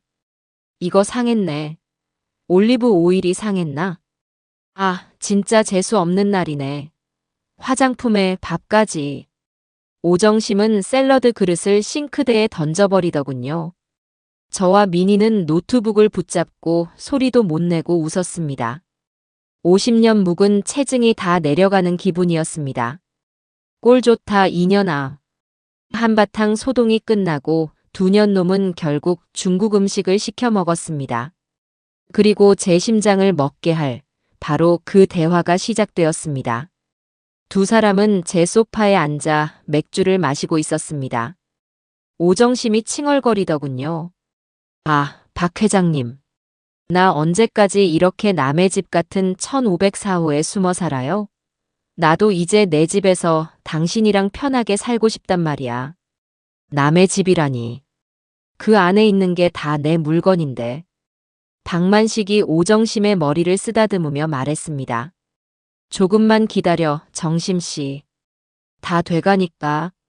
뭘 기다려요. 그 늙은이 사모님인지 뭔지 그 할망구랑 언제 정리할 건데요. 늙은이. 할망구. 제 딸 미니가 제 손을 꽉 잡았습니다. 박만식이, 제 남편이 아주 경멸적이라는 듯이 코웃음을 쳤습니다. 복순이? 걱정 마. 걘 아무것도 몰라. 평생 살림만 해서 돈이 무서운 줄도 모르고 세상 물정도 모르는 무식한 년이야. 내가 하자는 대로 다 해, 걘. 저는 숨을 쉴 수가 없었습니다. 제 50년 세월이 저 인간의 입에서 무식한 년이라는 말로 정리되고 있었습니다. 내가 지금 집 팔려고 내놨어. 미니가 하고 숨을 삼켰습니다. 뭐? 진짜? 그럼. 부동산에 아는 놈 통해서 금매로 싸게 내놨지. 아마 다음 주면 계약금 들어올 거야. 그럼 그 돈으로. 당연하지. 박만식이, 제 남편 박만식이 환하게 웃으며 말했습니다. 그거 팔리면 당신 이름으로 강남에 제일 좋은 아파트 사주고 남은 돈으로 우리 둘이 캐나다로 이민 가는 거야. 거기 가서 당신이랑 나랑 둘이서만 행복하게 살자. 응. 정말이죠? 박 회장님 약속한 거다. 그럼 그 늙은이는 그냥 딸 미니네 집에 얹혀 살라고 하면 돼. 우리 사업이 망했다. 집이 넘어갔다고 울고불고 쇼 한 판 하면 걘 내 말 한마디면 다 믿어. 멍청해서. 저는 더 이상 아무것도 들리지 않았습니다. 제 50년의 헌신, 제 청춘, 제 모든 것이 저 2년 놈의 캐나다행 비행기 값으로 계산되고 있었습니다. 저를 평생 멍청한 아내로만 취급해온 저 인간을 저는 절대로 용서할 수 없었습니다. 엄마, 괜찮아? 미니가 울먹이며 제 어깨를 흔들었습니다. 저는 눈을 감았다 떴습니다. 미니야. 응. 저거 녹화 다 됐니? 다 됐어. 지금 파일 저장했어. 좋다. 저는 노트북을 덮었습니다. 이제 증거는 차고 넘쳤습니다. 가자. 어딜? 집에 가야지. 내 아버지 얼굴 보러. 저렇게 나를 멍청하다고 굳게 믿고 있는 내 남편 얼굴 보러 가야겠다. 다음 날 월요일 아침, 저는 평소보다 더 정성스럽게 아침상을 차렸습니다. 박만식은 어제 골프를 치고 그년과 뒹굴다 늦게 들어왔는지 피곤한 얼굴로 식탁에 앉더군요. 웬일로 진수성찬이네. 네. 곧 당신이 아주 먼 데로 떠날 것 같아서요. 뭐? 뭔데? 캐나다? 그 인간이 캐나다라는 말에 화들짝 놀라 저를 쳐다봤습니다. 캐나다는 무슨? 미니네 집에 김치 담가주러 가려고요. 아, 그런가. 하. 영감은 멋쩍게 웃으며 제 눈치를 살폈습니다. 저는 미니와 함께 집을 나섰습니다. 김필승 변호사를 만나는 날이었습니다. 미니의 노트북 안에는 어젯밤에 녹화된 지옥도가 고스란히 담겨 있었죠. 다시 마주한 김 변호사는 주말 사이에 더 날카로워진 듯 했습니다. 그래서 증거는 확보하셨습니까? 네. 미니가 말없이 노트북을 열어 영상을 재생했습니다. 김 변호사는 무표정한 얼굴로 화면을 응시했습니다. 제 살림살이가 가득한 1504호. 소파에서 뒹구는 2년 놈. 그리고 까나리 액젓 샐러드와 땡초 크림에 당하는 오정심의 추태까지. 김 변호사의 입꼬리가 미세하게 올라가는 것을 저는 놓치지 않았습니다. 어머님 아주 창의적인 복수를 하셨네요. 그리고 마지막 하이라이트. 집 팔려고 내놨어. 캐나다로 이민 가는 거야. 걘 멍청해서 내 말 한마디면 다 믿어. 박만식의 목소리가 사무실에 울려 퍼지자 김 변호사는 정지 버튼을 눌렀습니다. 그는 안경을 벗어 닦더니 저를 바라보며 아주 천천히 그리고 정중하게 말했습니다. 어머님, 이기셨습니다. 그 한마디에 저는 참았던 숨을 몰아쉬었습니다. 두 분이 정말 대단한 걸 해내셨네요. 이 정도 증거라면 박만식 씨는 속옷 한 장 못 건지고 쫓겨나게 될 겁니다. 이건 단순한 불륜이 아닙니다. 어머님을 기망하여 재산을 편취하고 그 재산으로 상간녀와 도피할 계획을 세운 악질적인 사기입니다. 박만식 씨는 민사, 형사 모두 빠져나갈 구멍이 없습니다. 김 변호사는 그 자리에서 바로 행동 계획을 브리핑했습니다. 첫째, 지금 당장 박만식 씨의 모든 은행 계좌, 오정심의 모든 은행 계좌, 그리고 1504호 오피스텔에 대해 가압류 및 가처분 신청을 넣겠습니다. 단 한 푼도 못 빼돌리게 막는 겁니다. 네. 그렇게 해주세요. 둘째, 박만식 씨를 상대로 이혼 소송 및 재산 분할 청구 소송을 제기합니다.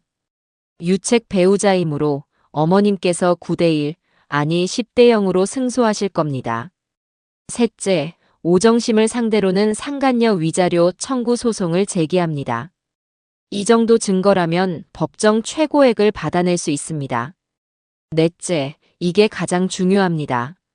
박만식과 오정심을 공동 불법 행위자로 묶어 두 사람이 편취한 2억 원이 넘는 금액 전부에 대한 부당이득 반환 청구 소송을 동시에 진행합니다. 또한 어머님 도장을 도용한 것에 대해 박만식 씨를 사문서 위조로 형사 고소하고 오정심은 작물 취득 혐의로 함께 고소하겠습니다. 듣기만 해도 속이 시원해지는 말이었습니다. 변호사님, 지금 당장 진행해 주세요. 미니가 흥분해서 말했습니다. 하지만 저는 조용히 손을 들었습니다. 어머님, 왜 만족하지 못하십니까? 김 변호사가 의아한 듯 물었습니다. 변호사님. 네, 어머님.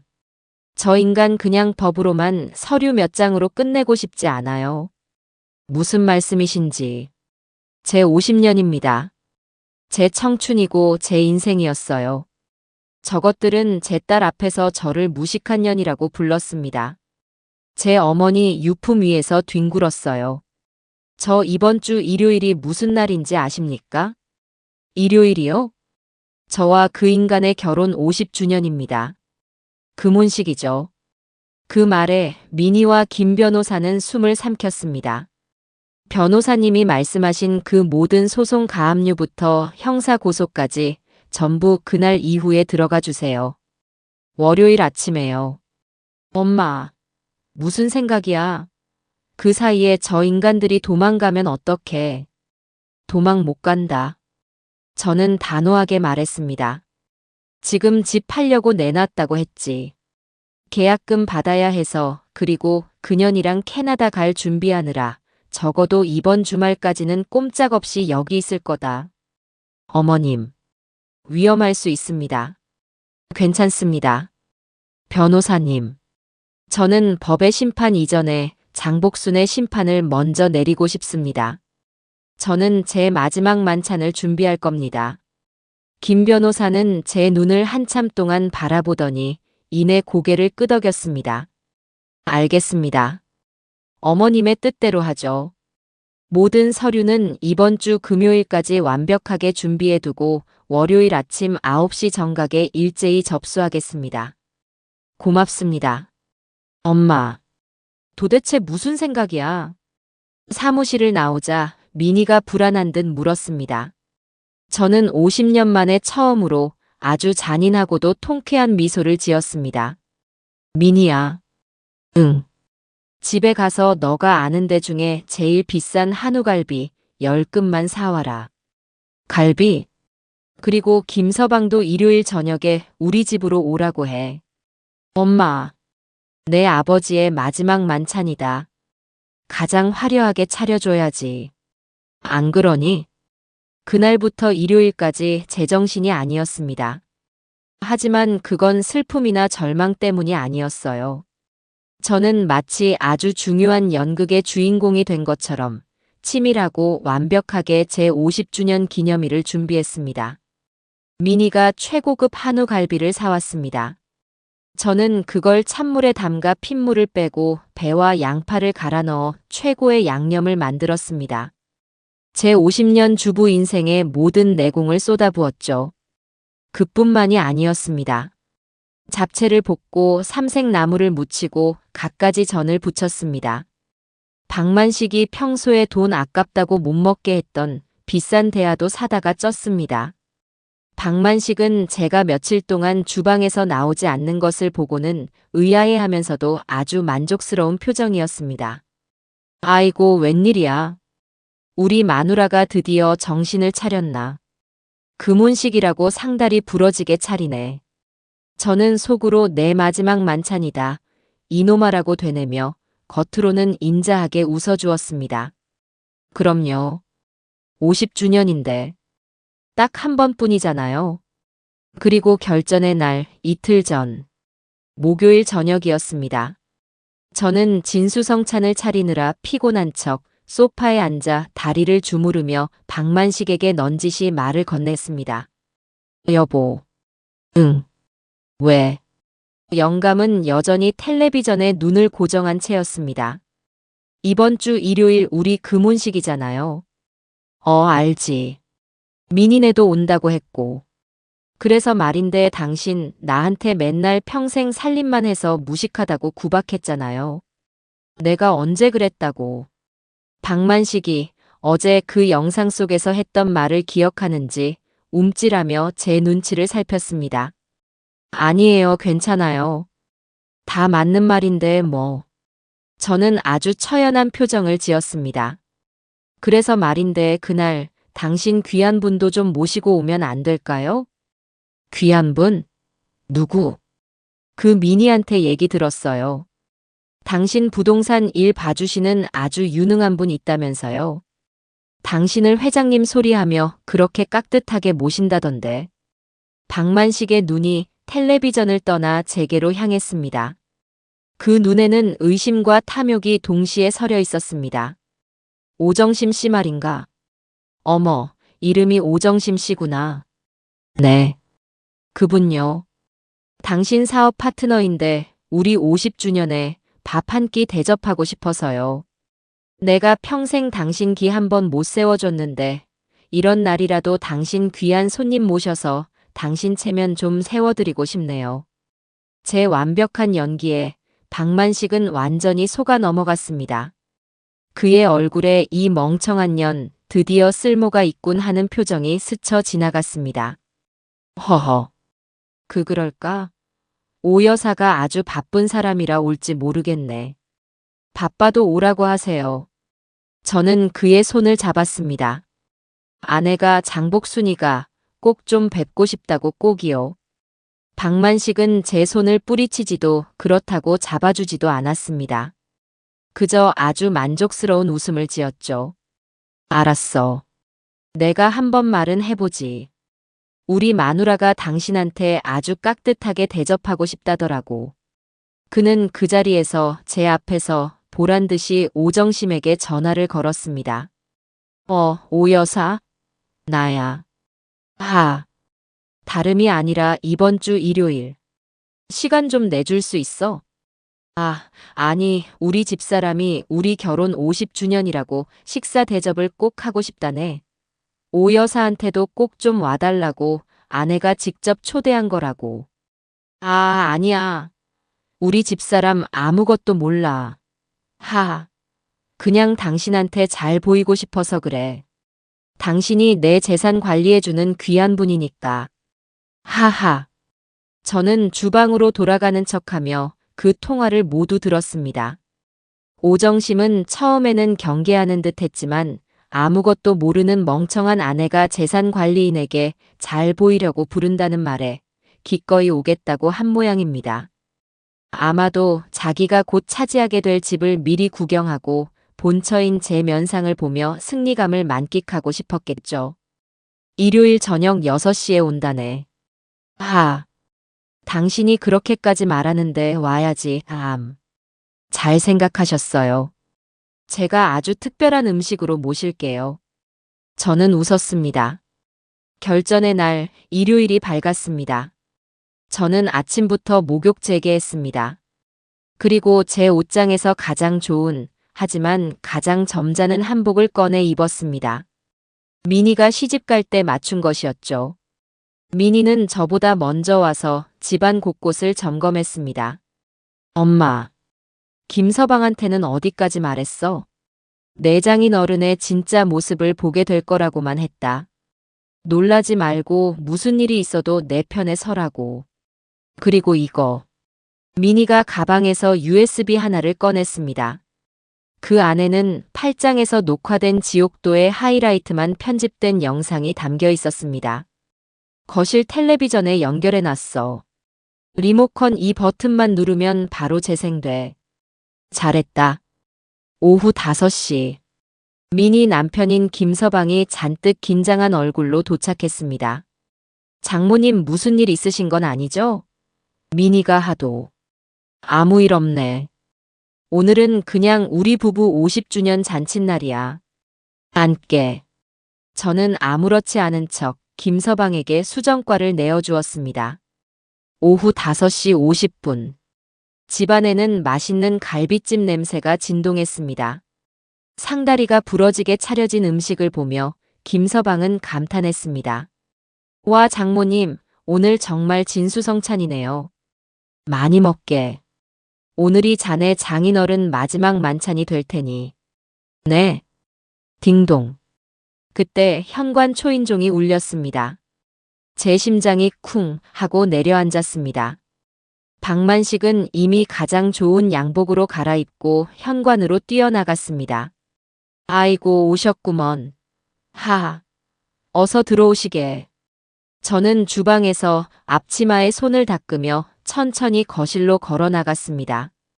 그리고 그년과 마주했습니다. 오정심. 1504호에서 봤던 그 보랏빛 코트 대신 아주 값비싼 흰색 투피스를 차려입고 있었습니다.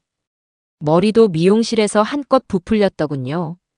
그녀는 저를 보자마자 아주 교양 있는 척 가식적인 미소를 지으며 다가왔습니다. 어머, 사모님. 처음 뵙겠습니다. 오정심입니다. 말씀 많이 들었어요. 그년이 제게 손을 내밀었습니다. 저는 그 더러운 손을 잡는 대신 제 앞치마에 손을 닦으며 활짝 웃어주었습니다. 어서 오세요, 오정심 씨. 당신을 위한 특별한 상을 차려놨답니다. 오정심. 그년이 제 집 현관에 발을 들였습니다. 50년간 제 땀과 눈물이 밴 제 청춘이 묻어있는 이 집 거실에 감히 그 더러운 발을 들인 겁니다. 그녀는 아주 값비싼 흰색 투피스를 차려입고 머리는 미용실에서 한껏 부풀렸더군요. 1504호에서 봤던 것보다 훨씬 더 교양 있고 사모님처럼 보이려고 애쓴 모습이었습니다. 그녀는 저를 보자마자 아주 가식적인 미소를 지으며 제게로 다가왔습니다.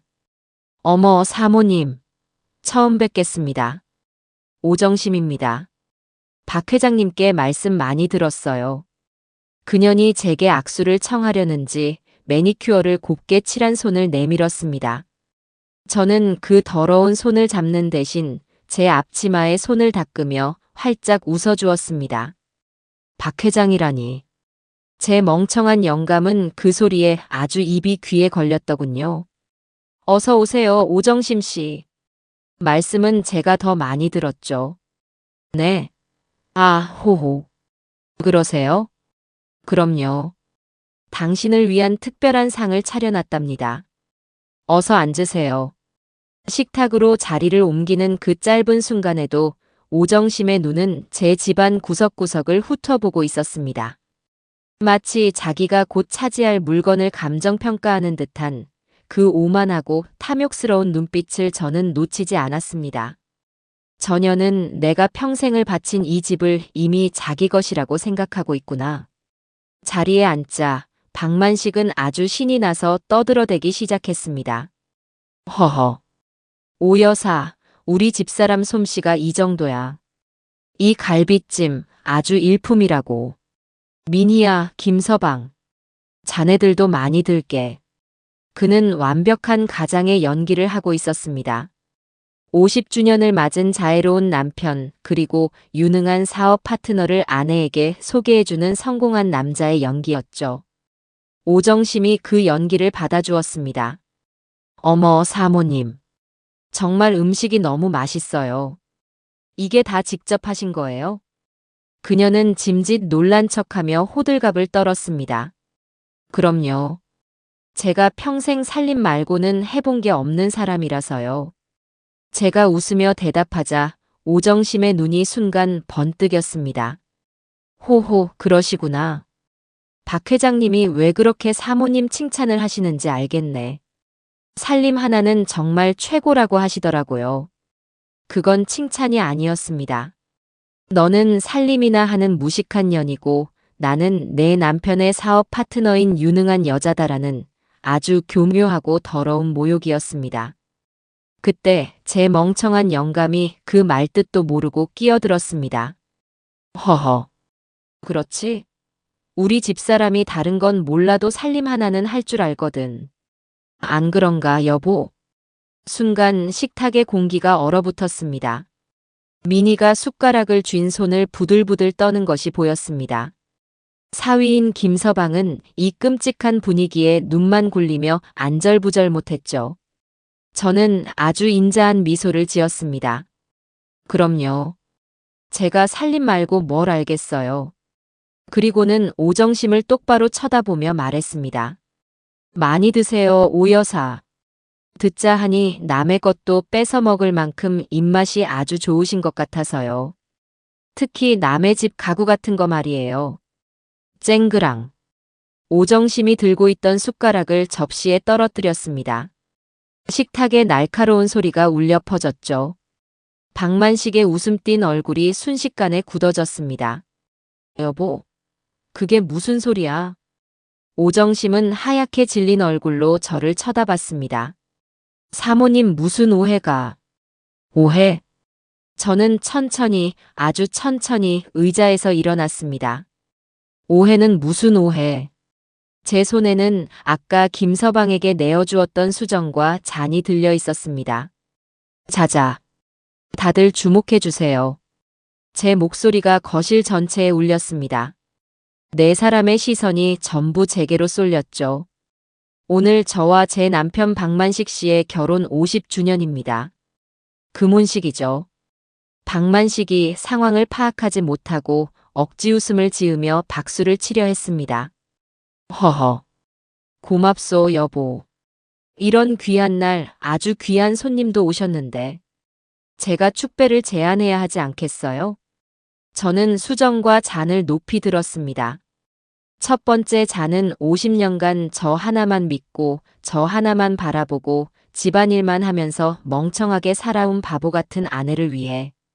박만식의 얼굴이 일그러지기 시작했습니다. 여보, 지금 무슨. 그리고 두 번째 잔은. 제 목소리가 칼날처럼 날카로워졌습니다. 그런 아내를 무식한 년이라 부르며 그 아내의 피 같은 쌈짓돈과 이 집을 담보로 한 대출금까지 싹 다 훔쳐서 새 출발을 준비 중이신 제 위대한 남편 박만식 씨를 위해. 뭐야. 이 할망구가 지금 미쳤나? 박만식이 자리에서 벌떡 일어났습니다. 그리고 마지막 세 번째 잔은. 저는 얼어붙은 오정심에게로 고개를 돌렸습니다. 그 새 출발의 파트너 제 남편의 캐나다 이민 동반자 제 어머니 유품인 자개장 위에서 뒹굴고 제 땡초 크림을 바르신 오정심 씨의 불타는 아름다움을 위하여. 아! 오정심의 입에서 괴상한 비명이 터져 나왔습니다. 땡초 크림이라는 말에 모든 것을 깨달은 겁니다. 뭐야? 넌 그걸 어떻게. 박만식이 저에게 달려들려던 그 순간. 앉아요, 영감. 제 목소리는 얼음보다 차가웠습니다. 당신 50주년 선물 아직 안 끝났어. 저는 식탁 끝에 앉은 미니를 바라봤습니다. 미니야. 네, 엄마. 미니가 일어서서 거실장 위에 있던 리모컨을 집어들었습니다. 뭐 하는 짓이야? 당장 그거 내려놓지 못해. 박만식이 미니에게 달려들려 했습니다. 하지만 그 순간 조용히 앉아있던 제 사위 김서방이 벌떡 일어나 박만식의 앞을 가로막았습니다. 장인어른, 앉으시죠. 뭐 김서방, 자네까지 왜 이래. 비켜. 앉으시라고 했습니다. 김서방은 제 사위는 제 편이었습니다. 미니가 망설임 없이 리모컨의 재생 버튼을 눌렀습니다. 거실에 대형 텔레비전 화면이 켜졌습니다. 그리고 그토록 익숙했던 1504호의 침실 풍경이 나타났습니다. 제 어머니의 자개장이 선명하게 보였죠. 화면 속에서 박만식과 오정심이 서로 부둥켜 안고 입을 맞추는 장면이 나왔습니다. 아! 김서방이 제 사위가 충격으로 입을 다물지 못했습니다. 꺼! 당장 꺼! 저거 꺼! 박만식이 미친 사람처럼 발악했지만 김서방에게 막혀 꼼짝도 못했습니다. 텔레비전에서는 두 년놈의 추악한 대화가 생생하게 흘러나왔습니다. 조금만 기다려, 정심씨. 뭘 기다려요. 그 늙은이 사모님인지 뭔지 그 할망구랑 언제 정리할 건데요. 복순이? 걱정 마. 걘 멍청해서 내 말 한마디면 다 믿어. 박만식의 얼굴이 잿빛으로 변해갔습니다. 집 팔려고 내놨어. 캐나다로 이민 가는 거야. 걘 그냥 딸 민희네 집에 얹혀 살라고 하면 돼. 아! 오정심이 귀를 찢는 듯한 비명을 질렀습니다. 그리고는 짐승처럼 네 발로 기어 현관으로 도망치기 시작했습니다. 아니야. 아니야. 저거 아니야. 뭐가 아니야, 이년아. 민희가 울부짖으며 그년의 머리채를 잡으려 했지만 저는 민희를 막았습니다. 보내줘라, 민희야. 더러운 거 만지지 마. 오정심은 신발도 제대로 신지 못한 채 제 집에서 비틀거리며 뛰쳐나갔습니다. 거실에는 지옥 같은 정적만이 흘렀습니다. 텔레비전은 꺼졌습니다. 박만식은 마치 영혼이라도 빠져나간 사람처럼 김서방의 손에 붙들린 채 그 자리에 주저앉아 있었습니다. 그는 떨고 있었습니다. 저는 천천히 그 인간의 앞으로 걸어갔습니다. 그리고 50년 만에 처음으로 제 손바닥에 온 힘을 실어 그 인간의 뺨을 내리쳤습니다. 짝! 살과 뼈가 부딪히는 아주 끔찍한 소리가 났습니다. 이건 내 50년 값이다. 박만식의 고개가 반대로 돌아갔습니다. 저는 반대쪽 뺨을 다시 한번 내리쳤습니다. 짝! 이건 내 어머니 유품 값이다. 그 인간의 입에서 피가 터져 나왔습니다. 그는 차마 저를 쳐다보지도 못하고 바닥만 보며 부들부들 떨고 있었습니다. 그리고 이건 저는 식탁 위에 있던 민희가 미리 준비해둔 서류 봉투를 집어들었습니다. 그리고 그 내용물을 박만식의 얼굴에 뿌렸습니다. 하얀 종이들이 그의 피 묻은 얼굴 위로 흩날렸습니다. 네가 멍청한 년이라고 불렀던 내 이혼 소송장이다. 저는 제 한복 앞서풀 여몄습니다. 내 집에서 당장 나가. 박만식은 한동안 그 자리에 주저앉아 상황을 파악하지 못하는 듯 했습니다. 복순아, 내가 잘못했다 한 번만. 그가 기어들어가는 목소리로 빌기 시작했습니다. 저는 대답할 가치도 없다는 듯 민희에게 고갯짓을 했습니다. 민희는 이미 수화기를 들고 있었습니다. 네. 112죠. 여기 저희 엄마 집인데요. 웬 남자가 행패를 부리고 안 나갑니다. 네, 저희 아버진데 지금 엄마한테 접근 금지 명령이 내려진 상태거든요. 네, 빨리 좀 와주세요. 접근 금지 명령. 그 말에 박만식의 눈이 공포로 커졌습니다. 뭐? 접근 금지. 그래. 제가 차갑게 말했습니다. 변호사가 어제부로 신청해놨다. 넌 이제 이 집 현관문 100m 안으로 접근도 못하는 인간이야. 법적으로. 10분도 채 되지 않아 경찰 2명이 도착했습니다. 저는 경찰에게 김 변호사가 발급받은 임시 접근 금지 명령서 사본을 보여주었습니다. 박만식은 내 집이야. 여긴 내 집이라고. 라며 마지막 발악을 했지만 경찰은 냉정했습니다. 박만식 씨, 이 서류 보이시죠? 지금 당장 이 집에서 나가셔야 합니다. 안 그러면 현행범으로 체포됩니다. 아니, 이게 무슨... 복순아. 민희야.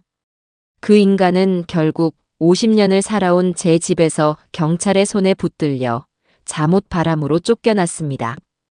쿵. 현관문이 닫히는 소리가 제 50년 결혼 생활의 마지막 소리였습니다.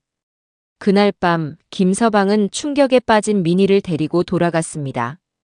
저는 텅 빈 거실, 난장판이 된 식탁 앞에 홀로 앉았습니다. 이상하게도 눈물이 나지 않았습니다. 그저 아주 긴 꿈에서 깨어난 것처럼 멍했습니다. 그리고 다음 날 월요일 아침 9시 김필승 변호사의 진짜 전쟁이 시작되었습니다. 김 변호사는 약속대로 월요일 아침이 되자마자 모든 법적 절차를 일제히 진행했습니다. 박만식의 모든 은행 계좌, 오정심의 모든 은행 계좌, 그리고 1504호 오피스텔에 대해 가압류 및 가처분이 번개처럼 들어갔습니다. 박만식은 아마 쫓겨난 그날 밤 오정심의 오피스텔로 기어들어갔겠죠. 하지만 다음 날 아침 두 년놈은 자신들의 통장에 단돈 100원도 뺄 수 없는 깡통이 되었다는 것을 알게 되었을 겁니다. 동시에 이혼 소송, 재산 분할 청구, 상간녀 위자료 청구, 부당이득 반환 청구, 그리고 사문서 위조 및 절도 혐의의 형사 고소장까지 대한민국 법원이 받아볼 수 있는 거의 모든 종류의 소장이 박만식과 오정심의 이름으로 접수되었습니다. 법적 싸움은 싸움이라고 부를 수도 없었습니다. 그것은 일방적인 심판이었습니다. 첫 재판날 김 변호사는 법정의 대형 스크린에 그 동영상을 틀었습니다. 판사는 물론이고 방청석에 있던 모든 사람이 경악을 금치 못했죠. 박만식의 변호사는 사생활 침해라고 항변했지만 김 변호사는 피고의 사기 행각과 재산 은닉 계획을 입증하는 핵심 증거라고 맞받아쳤습니다. 판결은 싱거울 정도로 빨랐습니다. 첫째, 저와 박만식의 이혼은 유책 배우자인 박만식의 100% 잘못으로 성립되었습니다. 둘째, 재산 분할. 이 집은 제 특유 재산임이 인정되어 박만식은 단 한 평의 지분도 요구할 수 없었습니다. 그 외에 공동재산 역시 박만식의 유책 사유로 인해 제가 그 인간이 이를 가져가는 것으로 판결났습니다. 셋째, 박만식이 제 개인 통장에서 훔쳐간 5천만 원, 그리고 집을 담보로 대출받아 오정심에게 넘긴 1억 5천만 원은 전액 부당이득으로 인정되어 박만식과 오정심 두 사람이 연대하여 제게 반환하라는 판결이 내려졌습니다.